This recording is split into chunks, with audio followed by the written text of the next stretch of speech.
നിങ്ങൾ എന്തിനാണ് ജനുവരി സെഷൻ ഒഴിവാക്കുന്നത്? അതായത് ജനുവരി സെഷന് വേണ്ടി അപ്ലൈ ചെയ്തിട്ട് ജനുവരി സെഷൻ എഴുതുന്നില്ല, പകരം ഏപ്രിൽ എഴുതാം എന്ന് തീരുമാനിച്ചിരിക്കുന്ന ആളുകളോടാണ്. നിങ്ങൾ ഫേസ് ചെയ്യാൻ പോകുന്ന കുറേ പ്രശ്നങ്ങളുണ്ട്.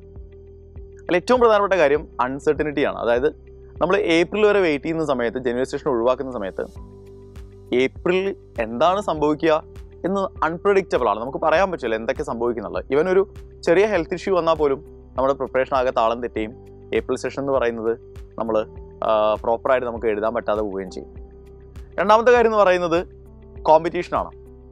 അതായത് ഇപ്പോൾ പ്ലസ് ടു ബോർഡ് എക്സാമിന് വേണ്ടി പ്രിപ്പയർ ചെയ്യുന്ന ഭൂരിഭാഗം JEE ആസ്പിരൻസും ഫസ്റ്റ് ഫേസിനേക്കാൾ കൂടുതൽ സെക്കൻഡ് ഫേസ് ആണ് പ്രിഫർ ചെയ്യുക. അതായത് ഏപ്രിൽ ഫേസ് ആണ് പ്രിഫർ ചെയ്യുക. അപ്പോൾ ജനുവരി സെഷനിലാണ് ആക്ച്വലി കോമ്പറ്റീഷൻ കുറയുക. ഏപ്രിൽ സെഷന് വേണ്ടി നിങ്ങൾ വെയിറ്റ് ചെയ്യുമ്പോൾ നിങ്ങൾക്ക് ജനുവരി സെഷനേക്കാൾ കൂടുതൽ കോമ്പറ്റീഷൻ നേരിടേണ്ടി വരും. മൂന്നാമത്തെ കാര്യം എന്ന് പറയുന്നത് ലോസ് മൊമെൻറ്റം. നമ്മുടെ ആ മൊമെൻറ്റം അങ്ങ് നഷ്ടപ്പെടും ചിലപ്പോൾ ഏപ്രിൽ സെഷൻ ആകുമ്പോഴേക്കും. കാരണം ഇപ്പം നിങ്ങളൊരു റിതം ഉണ്ട് നിങ്ങളുടെ പ്രിപ്പറേഷൻ അല്ലേ. ഇനിയിപ്പോൾ ജനുവരി സെഷനൊക്കെ കഴിഞ്ഞ് നിങ്ങളുടെ സുഹൃത്തുക്കൾ നിങ്ങളോട് ജനുവരി സെഷൻ്റെ വിശേഷങ്ങളൊക്കെ പറയുമ്പോൾ പലപ്പോഴും അത് നമ്മുടെ ഈ ഒരു മൊമെൻറ്റത്തെ ബാധിക്കാൻ സാധ്യതയുണ്ട്. നമ്മൾ ഡിസ്ട്രാക്റ്റഡ് ആകാം, നമ്മൾ റീതിങ്ക് ചെയ്യാൻ സാധ്യതയുണ്ട്. അപ്പോൾ അതുകൊണ്ട് ഈ ഒരു മൊമെൻറ്റം ഇല്ലാതായി പോകും. അപ്പോൾ അതുകൊണ്ട് എപ്പോഴും ജനുവരി സെഷനാണ് എപ്പോഴും നിങ്ങൾ പ്രിഫർ ചെയ്യേണ്ടത്. നാലാമത്തെ കാര്യം നമ്മുടെ പ്രിപ്പറേഷനാണ്. അതായത് ഇപ്പോൾ നിങ്ങൾ വിചാരിക്കുന്നുണ്ടാവും ഞാനൊന്നും പഠിച്ചിട്ടില്ലല്ലോ, പിന്നെ ഞാൻ എന്തിനാണ് ജനുവരി സെഷൻ പോയി എഴുതുന്നത്, ഒന്നുകൂടി പഠിച്ച് പ്രിപ്പയർഡ് ആയിട്ട് ഏപ്രിൽ സെഷൻ എഴുതിയാൽ പോരെ എന്ന് വിചാരിക്കുന്നുണ്ടാവും. ആക്ച്വലി നിങ്ങൾ ഒന്നും പഠിച്ചിട്ടില്ലെങ്കിലും നിങ്ങൾ ജനുവരി സെഷൻ എഴുതണം എന്നാണ് ഞാൻ പറയാം. കാരണം ഏപ്രിൽ സെഷന് മുമ്പുള്ള ഒരു പ്രാക്ടീസ് ആയിട്ട് നമുക്ക് ജനുവരി സെഷൻ എടുക്കാമല്ലോ.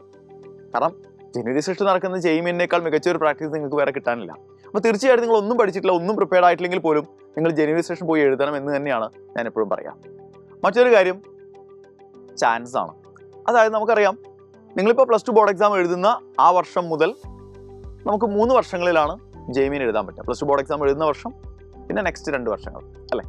അപ്പോൾ ആക്ച്വലി നമുക്ക് 6 ചാൻസുകളാണ് നമ്മുടെ ജീവിതത്തിൽ JEE കിട്ടുക.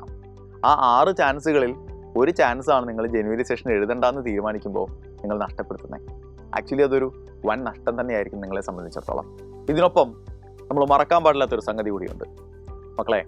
ഇന്ത്യയിലെ ഏറ്റവും ടഫസ്റ്റ് എക്സാമുകളിൽ ഒന്നാണ് JEE. ജനുവരി സെഷനിൽ ഒരു പക്ഷേ നിങ്ങൾക്ക് എളുപ്പമുള്ള ചോദ്യങ്ങളാണ് വരുന്നതെങ്കിലോ.